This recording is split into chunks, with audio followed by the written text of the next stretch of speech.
obtain the conditions under which an electron does not suffer any deflection while passing through a magnetic field. Okay, first part of the question is this is, so if the two magnetic fields are there, it is in parallel conditions. That means it will move like this. These are two magnetic fields. Okay, and angle between them is equal to 0. There is no angle here. Angle between them is 0.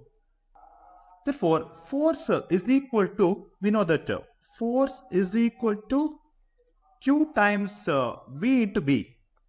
Q into V into B, and that is Q into VB sine theta.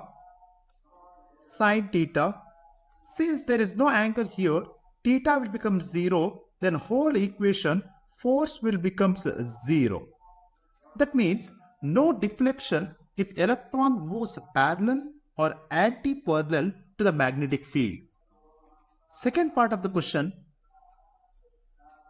two protons P and Q moving the same speed pass through the magnetic field B1 vector and B2 vector respectively at right angles to the field directions.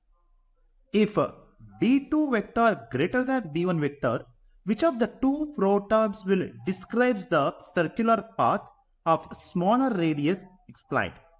Okay, we know that there is the part B here.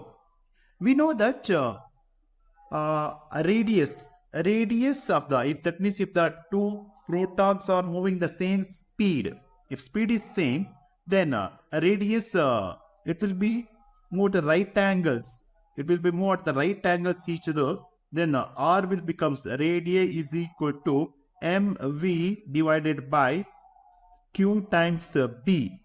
Okay, since the same speed is there, velocity will get cancelled.